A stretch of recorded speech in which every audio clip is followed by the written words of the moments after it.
Did you learn a lot of Bible stories when you were a kid? Yeah, I did. I've been thinking about for lesson 8 the story of Samson because Samson was a badass. He was a revolutionary, and it's an interesting story.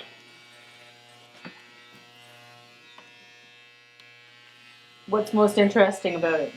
Well, his origin is quite interesting, and it fits with characters like Abraham and also Jesus, um, in that um, for for Isaac, uh, his mother Sarah couldn't have a baby, so an angel visited her, and that's the same with Mary and Jesus, and also Samson. Samson, uh, his mother couldn't have a child, so she was visited by an angel who said that if she would be with child if she didn't drink alcohol and ate the right foods, and also uh, the angel insisted that she never ever cut his hair, and that would be the center of his strength. And most of us hear that story about how he fell in love with Delilah and how she cut his hair and lost his strength. But there's more to that story, and that biblical stories are often cut short in the writing.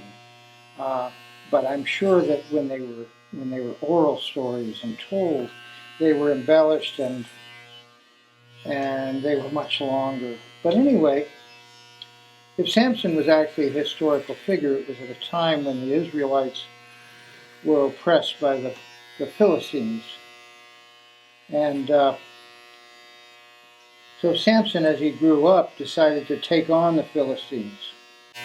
In order to get among them and to show how powerful he was, he asked his parents if they would arrange for him to marry a Philistine woman.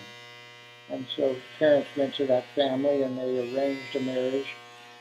And his father took him down, and they hosted a week-long feast. And after a few days of the feast, Samson posed a riddle to all of the young men, all of the young Philistine men. He said, if you can tell me the meaning of this riddle, then I will give you 30 sets of clothes and 30 sheets of cloth. What eventually happened was they couldn't guess it, so they went to his bride-to-be, and they told her that that she should sort of wheedle it out of him. And so she tried and tried, but it couldn't happen. And finally he found out that they had done that, so he challenged them and said, no, you're not going to, you're never going to find out the answer because you want to find it in a deceptive way. And so this was his declaration of independence from the Philistines by mastering them intelligently. The riddle is an interesting riddle in that it really is the formula for revolution. And it's interesting in that the Philistines couldn't guess it because people can never guess their own fate. They got angry with him and tried to chase him down, and of course he killed them all because he was a big and strong man, apparently. He was a hero figure. And after that, he, I guess, raided the Philistines and challenged them in battle a number of times, and I guess he also, as a hero, gathered up a following. But once he went down to Gaza, he was given over to having prostitutes, so he had Philistine prostitute in Gaza. And she tried to get the truth out of him because the Philistine merchants tried to induce her to, or entice her to get the secret of his strength out of him. The secret of his strength is symbolized in his hair, but it's really the faith that he had in himself that was most important, and the faith that he had in God, I suppose. So she tried to lay a trap for him and didn't work, so he fled Gaza. And when he fled Gaza, he was chased by the Philistines and they encountered him. And that was the story where he took the jawbone of a donkey, or what King James Version says, the jawbone of an ass, and beat 1,000 men to death with it. Well, that's quite a story. If you could find somebody who could do that, they could lead a revolution for sure. And so the Philistines were even more excited about getting rid of him. You know, he shacked up with Delilah, who was also a Philistine. And how are we doing here? We're doing all right. Okay. And so he was in love with her, and she tried to get the truth out of him because the Philistines had promised her 1,100 pieces of silver. She tried a number of times. Once he said, yes, it's if you tie me up with rope made of straw, that will take my power away. And you know, that's the kind of thing of if you use something that's weak but there's magic in it, it will destroy my power. Well, that didn't work. And then he suggested something else. And 3 times this happened. And each time Delilah would say to him, you must not really love me because you don't tell me the truth. And you know, even in lesson 8, we're going to talk about egalitarianism and hierarchy, and we're going to talk about violence and altruism. And I think this story of Samson has a lot of that in it, the kind of conflicts that we have in trying to negotiate violence and altruism, the kind of problems we have in trying to negotiate hierarchy and egalitarianism, and particularly in relationships, in our immediate relationships, and also within our communities. The story says that Samson was so confused and beset himself with doubts about his love for Delilah and perhaps her love for him, that he consented and told her that if his hair was ever cut. And so while he was asleep, she calls in a barber, and the barber cuts his hair. And then the Philistines were able to grab him and subdue him. They poke out both of his eyes, blind him. And then finally they put him in prison.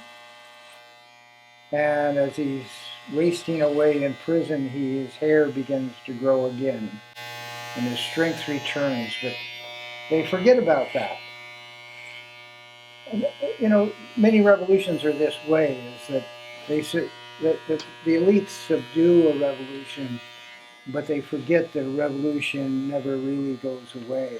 If the conditions are there to create revolution, the idea remains there and grows strong again once the elites feel that they're safe. Anyway,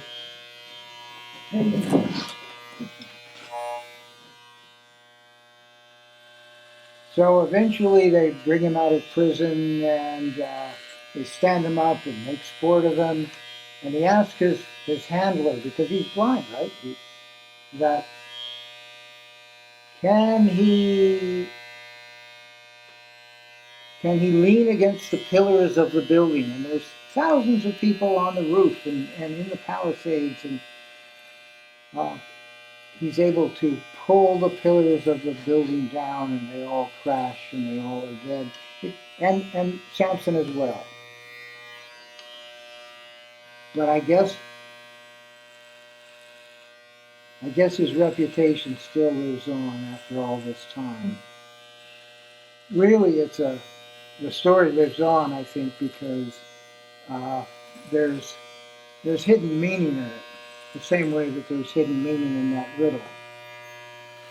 And if people can actually decipher the riddle and understand it, not necessarily in its uh, sort of empirical meaning, but in its a priori meaning, in the hidden meaning that's in the riddle.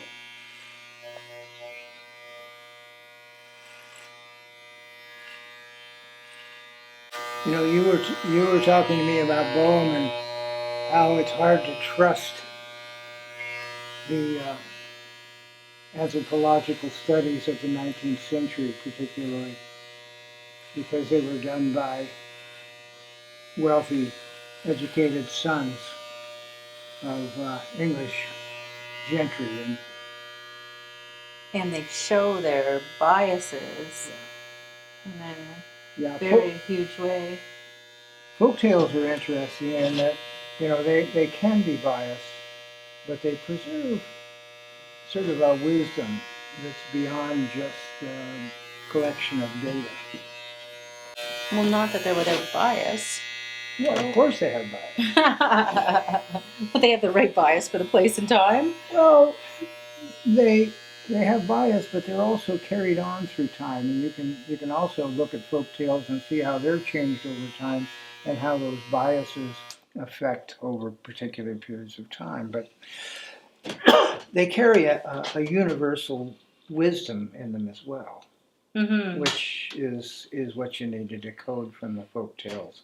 Well, I think that the pitfall is that anthropology is sort of treated as a science, and these findings of 19th century anthropologists are treated as truth, and they are incomplete, and they are so skewed. They are observations, and to sort the validity of the observations from the observer is extremely difficult, and even particularly today, when you're looking at it 150 years later, right? Yeah, and also with the bias of modernity, because now we see these ideas as antique rather than of any particular modern value. We're also to judge them as incomplete, right? Yeah. Where I think that at the time they were probably viewed as cutting edge. They were certainly the privilege of the time. I'd like to introduce Maggie Keenan to this film. She has been working with the additional camera as well as assisting with editing the sequences in the films that you've been watching. So I've invited Maggie to join us today in discussing hierarchy and egalitarianism and violence and altruism. These are subjects which I thought really did take more than just my talking head, and Maggie can give us some really interesting insights into the subjects for Lesson 8.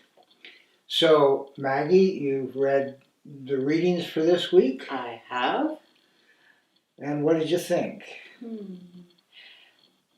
I found it interesting, but I found that there were areas in which they were lacking.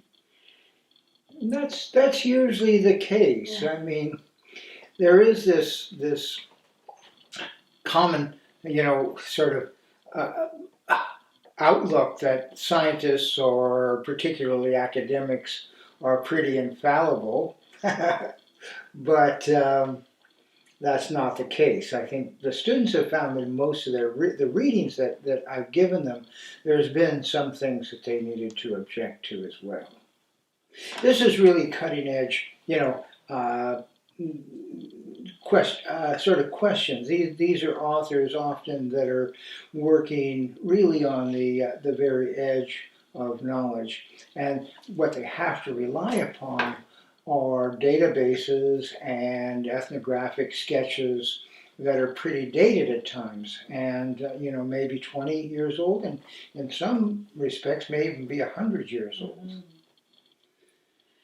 Yes, I found that in Bohm's readings that the anthropological evidence he was drawing on was sort of shallow and definitely showing the bias of the mid-19th century Right. scientists that were effectuating the research.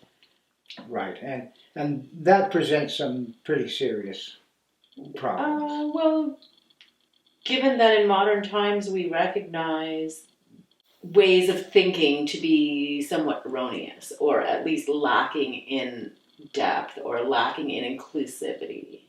Right. And certainly they have a Victorian bias. Yes. and that extends all the way up into the 1920s and 30s probably. Maybe even longer. Yeah. So let's focus just on the themes of the lesson, and we'll use Bohm and Wilson as sort of backdrops, and maybe bring in other things, other sources that we know about that might help our discussion. So hierarchy and egalitarianism. We talk a lot today in modern times about trying to achieve egalitarian societies. We talk about democracy as the sort of political apex of egalitarianism. Bohm suggested that maybe there's some difficulties in the fact that we are defining these things ourselves within our own culture and our own societies, and that we are definitely not seeing the full picture. And I did find it curious that Bohms would treat the United States as sort of like the epitome, or his example of egalitarianism, because in my mind there are so many ways in which American society is not egalitarian. Like class systems jumps to the forefront of my mind immediately, and also there is still disparity between men and women, and disparities between race and huge disparities. John Barry did an interesting study in Canada.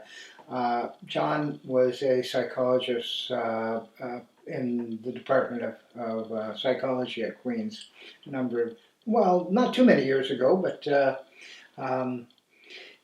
he's now retired. And he did this really interesting study showing that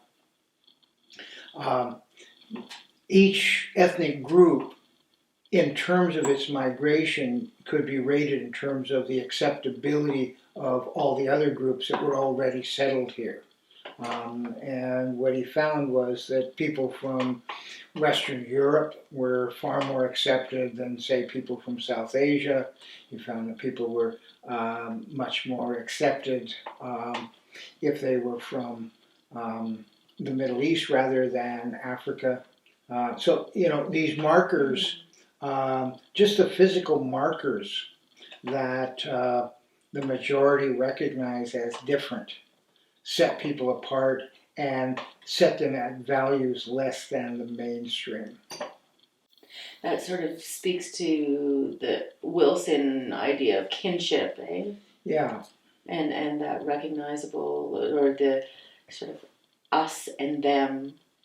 I would say I believe it's operational, sometimes in hidden ways, but that it may be less centered around what he refers to as the nuclear family, and is extended to your community. Mm-hmm. Sort of political kinship. Political kinship. Mm-hmm. People with like-minded people. Mm-hmm. That can be a problem for some neighborhoods because not all like-minded people move into the same neighborhood. Of course not, but we do see conflict within neighborhoods.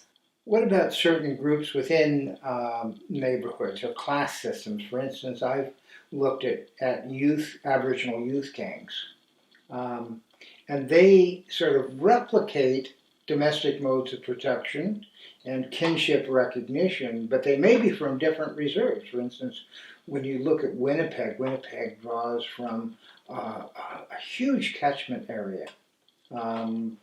From the prairies to eastern or western Ontario, northwestern Ontario. But when they get into the city, they're all Indians. They're all Aboriginal or what are referred to as Indigenous today. And if they have no prospects of thriving within the larger society, they revert, or I shouldn't say revert, that's not a good word. That's one of those bias words, isn't it?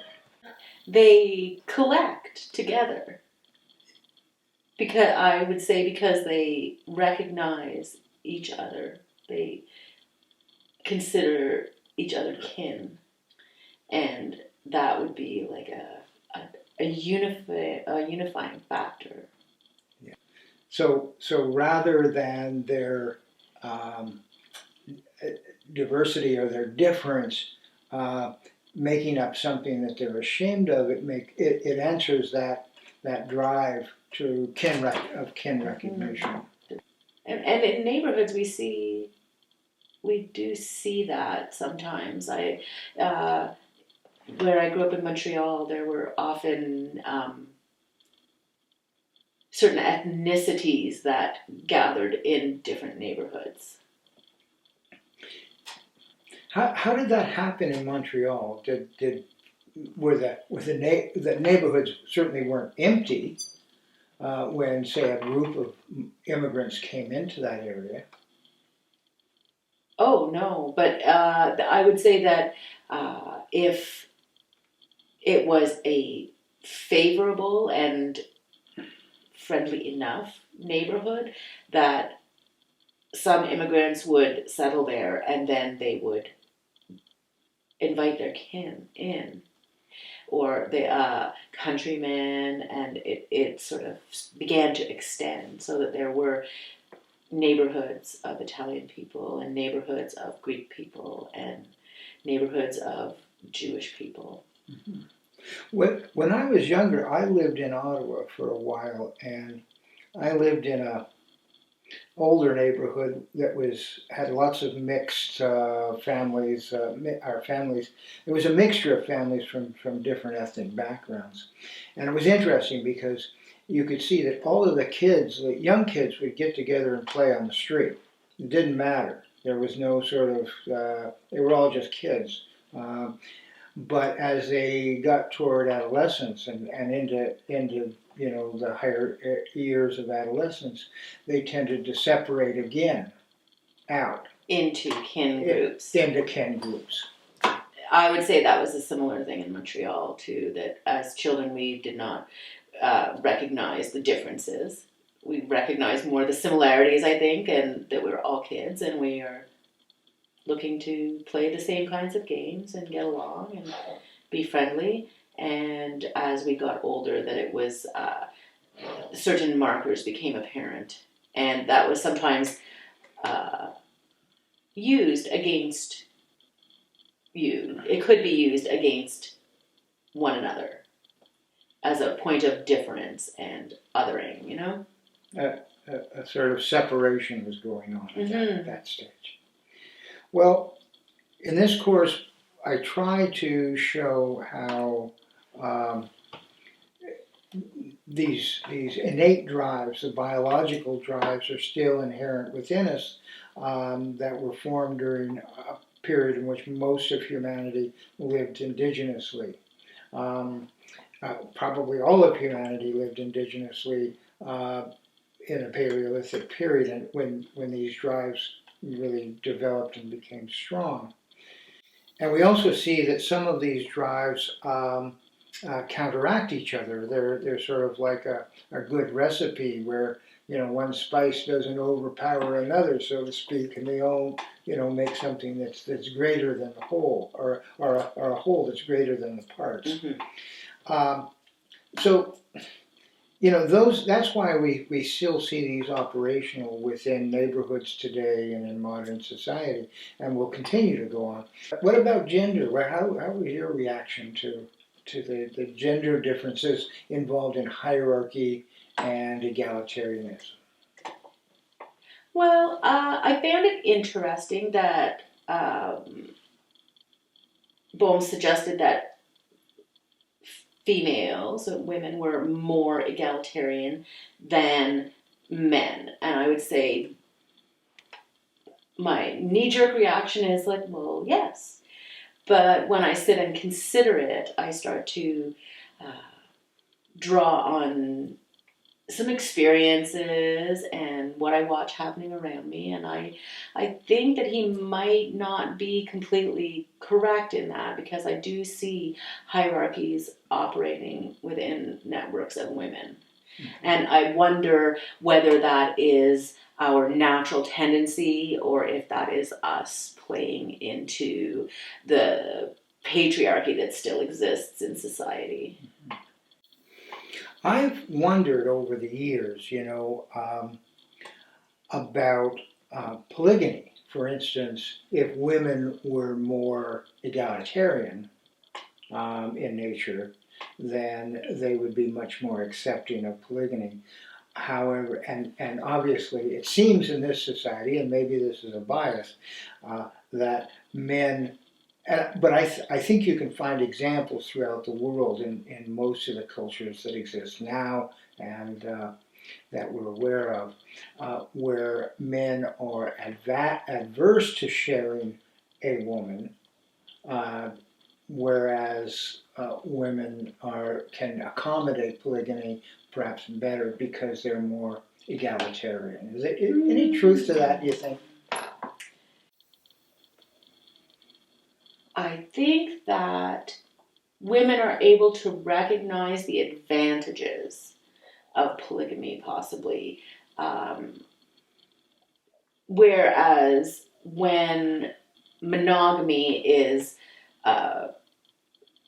legislated by state, by church, it does not stop people from having numbers of relationships. But then you have a family maybe in one village that is isolated from another family in another village. And so in village A, the woman is responsible for all the household duties and raising the family. And in village B, the other woman is also responsible for all these things in isolated cells.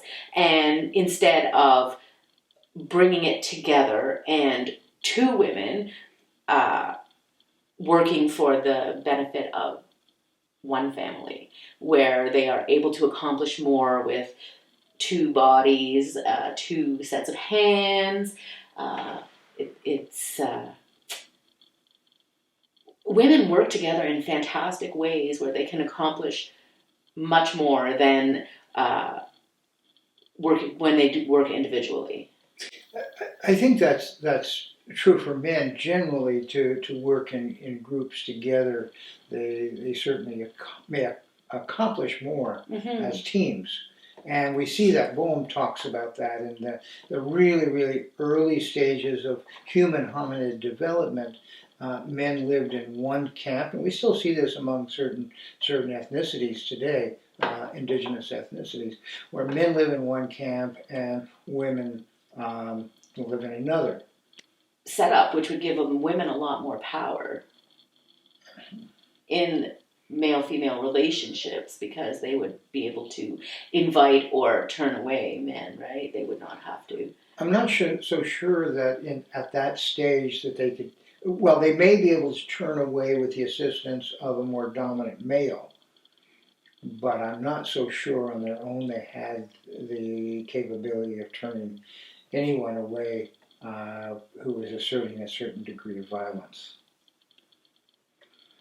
Although he does suggest that chimpanzees would have had a preferable outcome to humans then, maybe, because he was saying that females were free to remove themselves from their group and join another group, or were able to refuse advances. Okay, that's true. He does say that. It's interesting though that when you look at that sort of framework, that may be a contributing factor to innate drives that differentiate between male and female dominance and patriarchy. Mm-hmm. Patriarchy certainly comes along as a cultural trait, um, really within the last 15 to 20,000 years. If we can look at the archaeological evidence, for instance, in Europe, the cultural vitality was very much centered around femininity. Women were strong within village life. Uh, a lot of the artwork, in fact, something like 95% of the artwork was about female sculptures, recognizing sort of women in a lot of different roles.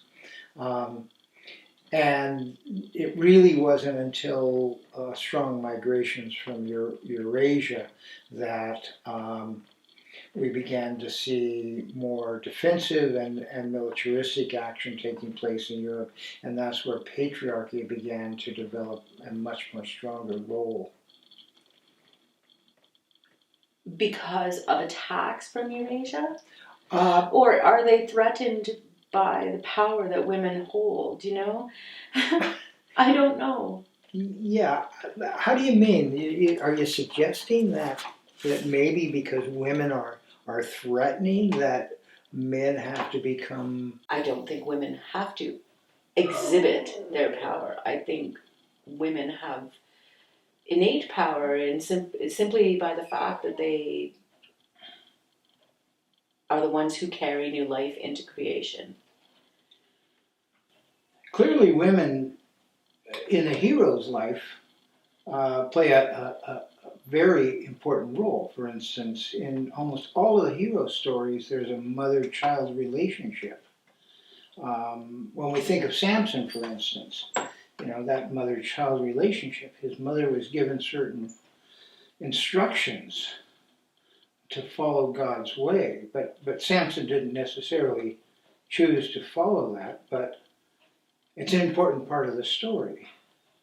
I wonder if there are not mother roles in these hero stories just to illustrate the importance of the first teachings that generally are given by mothers to their children. Women are often underestimated, that's for sure. Oh, I agree. For instance, there was a study some time ago of Cree hunting camps in which the ethnographers weighed out the amount of protein that the men were producing as big game hunters. And what they found was that men don't produce enough protein to actually keep the hunt camp alive through the winter. So they had to rethink it, and they decided that the next year they would weigh out what the women were producing. And interestingly enough, they found that women produce something like 60% of the protein that was coming into the camp through trapping and fishing and small game hunting. Men tended to be the big game hunters. They're the ones who go out onto the boundaries of the territory. They're the ones who engage in taking on the big game for things like the bones and the hides. But the actual protein of big game is a lot less than squirrels and small game, rabbits and whatnot. So women have this power over the hearth. Do you think that's where their sort of power exists? I think for many women, the power is exercised in the home for the fact that they are the ones that are growing new life and nursing children, giving them their first teachings. Once you've grown another human life in your body, it's hard to negate the relationship that is existent before they're born, before a child is born. Edward Wilson talks about the ways in which hierarchy can be mitigated, hierarchy can be reduced, and that possibly women play a large role in that process. Clearly, we see that in households where women are able to bring more stability to the hearth and the family home. I think maybe the decision making in families, maybe not when children are very young, but as children get older, that women are better at negotiating more egalitarian terms within the family. We see this acted out in our modern times. You know, as soon as Donald Trump is elected, for instance, women gather in a women's march in Washington because he poses the threat of a greater, a stricter hierarchy, and so women. And respond. also because his behavior to women is deplorable. Well, it's it obvious. has got a little bit to do with that too. That certainly makes it obvious. Mm-hmm. Patriarchy and militarism seem to go hand in hand. We can see that in the evolution of hierarchies in Europe, where around the 5th century BC, we see this shift from European feminist culture beginning to change into a much more male-dominated patriarchies in terms of rule, in terms of community decision-making. And that's a period where militarism began to sort of rise and be more dominant within European cultures. It's also the beginning of the end of European indigeneity. Gender issues where hierarchy and egalitarianism might present themselves, but it also presents itself with class. Years ago, I worked for the psychology department at Carleton University, and one of the experiments that I did is it was an observational experiment to look at two groups of children. In the morning, we had the children, 4 and 5 year olds of university faculty and staff, and in the afternoon, we brought in children, 4 and 5 year olds from a nearby housing project. Now, the kids from the housing project, they would lash out. They would hit each other if their boundaries were challenged or broken. Somebody took a toy away from them. They would hit out. The university kids did not. They were much more verbally and manipulatively violent in terms of getting allies to shun or getting allies to somehow undermine the I guess safety in some ways of other children. And so it was much more covert, but it was much more powerful in a lot of ways. It was also interesting that the kids from the project, once the problem was done, it was over with. The children in the morning, the children of the faculty and staff of the university, they kept almost a tally of who was on top and who was on the bottom. And that existed throughout the entire sort of culture of those groups. the kids in the afternoon from the project, they would laugh and play with each other and have fun. The kids from in the morning group from the faculty and staff, they didn't ever have as much fun, outward fun. Do you think that the children from the faculty are more invested in in a hierarchical structure than the children from the projects? I think so. I think, in terms of if we kind of measure egalitarianism, um, I would say that the afternoon students, young kids, were much more egalitarian in a lot of ways. Of course, their reactions seemed much more violent, but it was a lot less hierarchical in a lot of ways. But imagine you see that a lot. That would also be evident, perhaps, in medieval Europe with the rise of hierarchy and, the apex maybe of hierarchy, where elites were struggling over power and the general population were just struggling to get along. Mm-hmm. And depended probably much more strongly on one another and on having egalitarian relationships in order to have their basic necessities met.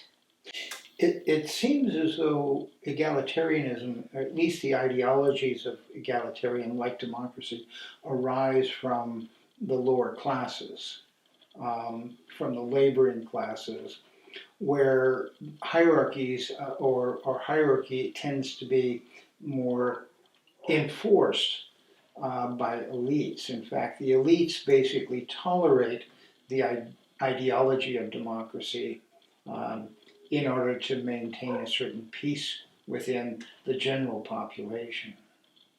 So you're suggesting that maybe the Bohm's idea of an anti-hierarchy is not actually how democracy works?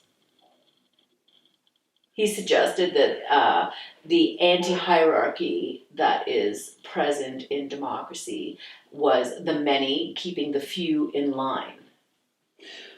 Well, I think that happens. I think that the elites have to give in to some extent to at least through promises and through um, uh, illusions of inclusion to ensure their position, whereas the working masses have less to lose if they have little to gain, if they have little in their day-to-day gain, so they have less to lose.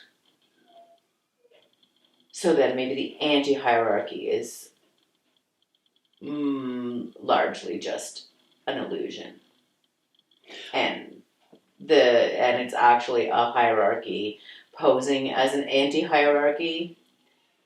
I think the masses rely on hope, and so when Obama begins to talk about hope, um, which the Buddhist would say, hope is simply desire of another kind, uh, and you can promise hope, but in terms of actually giving power to the working masses means that you have to turn over the means of production and the wealth that it creates, because all wealth is based on labor. Mm-hmm.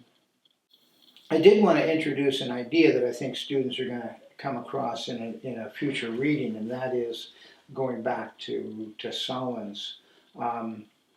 And Solon's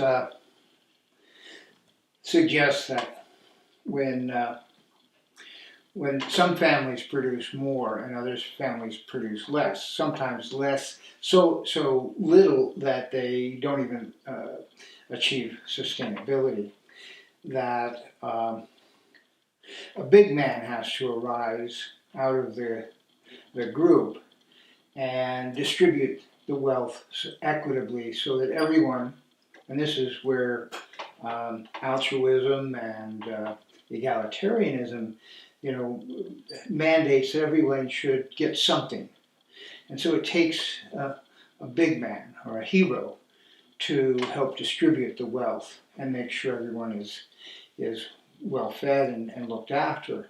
But what happens is that in terms of distributing wealth, he has to exercise authority. He has to exercise some power in terms of convincing others to share. And sooner or later, with density, the big man has to assume even greater authority in terms of distribution. So we get into a kind of taxation of production. And that begins to separate society into a hierarchical class system, where the big man now has to hire people to enforce for him. He has to favor some families over others in order to ensure the equitable distribution of wealth. So we have this very, what anthropologists might call, well, certainly what Marx called primitive egalitarianism or primitive communism going on. But that leads to class system, and that leads to the development of the sort of the hero authority figure. And also, according to Wilson, it might be Bohms, that density of population is precedes aggressive behaviors too. Yeah. So equality or that altruism of sharing sort of is also, as a consequence, the population density grows because you can feed more people under that type of system. You can accommodate more individuals under that system. That may also lead to the breaking down of the family unit as a interdependent unit, and may begin to diminish the power of the hearth itself. So we go from primates who were largely hierarchical simply through their biological behavior to a cultural modification where hierarchy begins to arise again out of the indigenous cultures that developed on domestic modes of production. Is this our misunderstanding of egalitarianism? Because even in any group of people, no two people put exactly the same effort in. And yet, I feel like as long as everybody's happy with the outcome, maybe the fact that everybody's input is not absolutely equal is an aspect that can be overlooked. In egalitarian society, it does not mean that all members are participating in all activities or that all members are expected to meet the next person's contribution. Contributions are made to your ability, I think, and accepted as that, as a contribution, as an equal contribution within what you are able to contribute. If a person is an artisan, then the artistic work, either it's metallurgy or pottery, people want them to do that exclusively because they're the best at it. And that also contributes to another level of within the class system that's developing. And so there seems to be this sort of play back and forth between egalitarianism and hierarchy. Yeah. Do you think that egalitarianism and hierarchy maybe act on our lives in concert with one another in different areas of our lives? I think so. I think that, there are cultural cultural processes. For instance, when a population becomes too dense, or when the difference in class becomes too exaggerated, then there would be a division within that that that population where some would identify one way and some would identify another way. Some would want to promote the egalitarian values, where others would be reluctant, as men are when they are challenged, to give up the power of the authority that they're used to. Or that they perceive that they hold. You're absolutely right. I think in many ways it is simply a matter of perception rather than actuality, and therefore when, for instance, authority is challenged, it can give way, or it can be made to give way simply because it's a perception, it's an illusion that elite lives under. Mm-hmm. That they actually have much more power because everyone has been following them willingly or seemingly willingly. Interesting, because that also plays back into the chimpanzee scenario about when they were talking about the chimpanzees calling to the opposing group, and that only works when the dominant male is backed up by other males in his group, and that this perceived power that he has really is very dependent on having the lower chimpanzees following his lead or willing to back him up. That's right.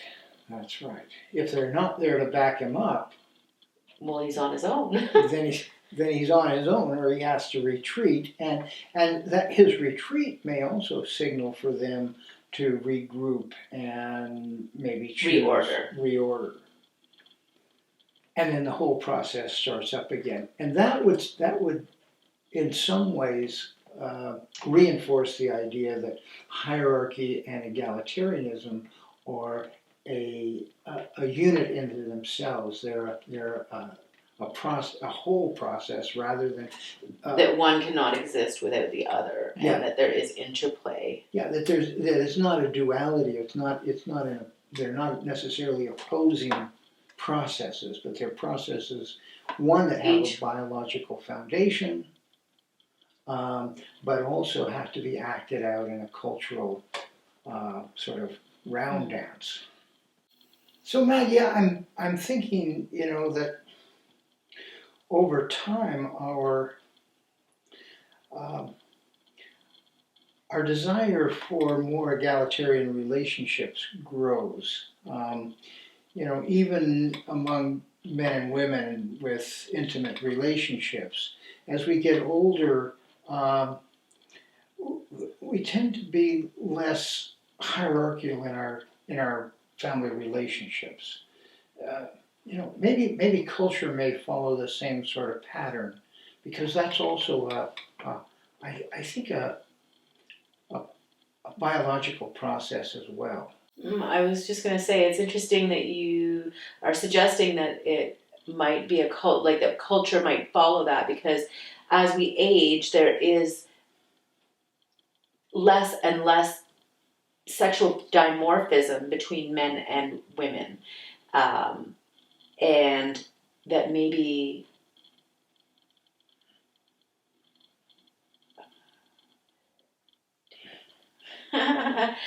that plays in with this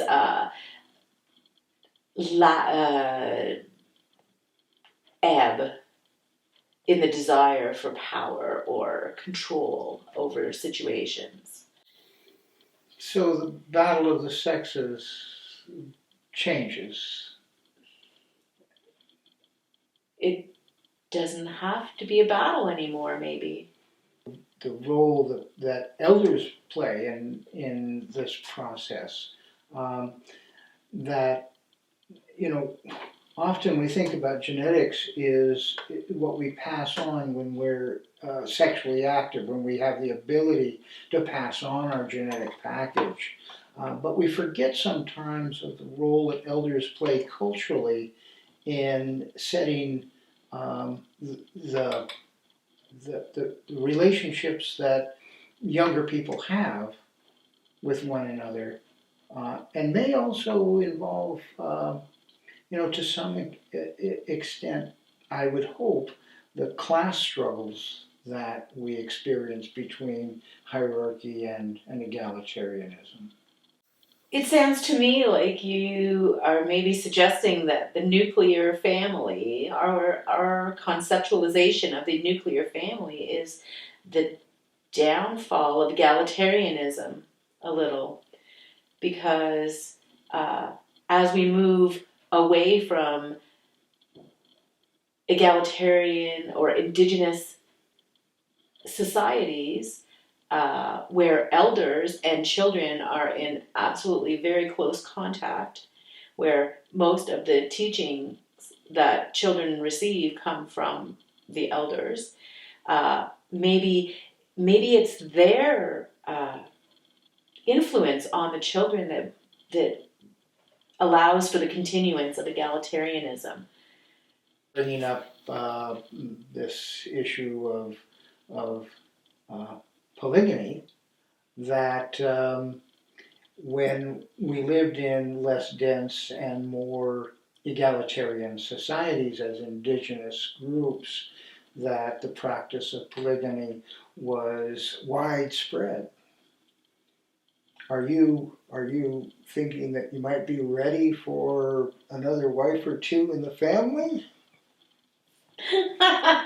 Sure, as long as I get a say. And okay, I'm going to give you the last word. Oh, it's okay. You can take it. I don't need the last word. Thanks, Maggie, for this great interview, and not even an interview, a conversation. I'm hoping that the students who contribute to the discussion forums have this kind of freewheeling discussion about the issues of Indigenous theory. Thanks very much.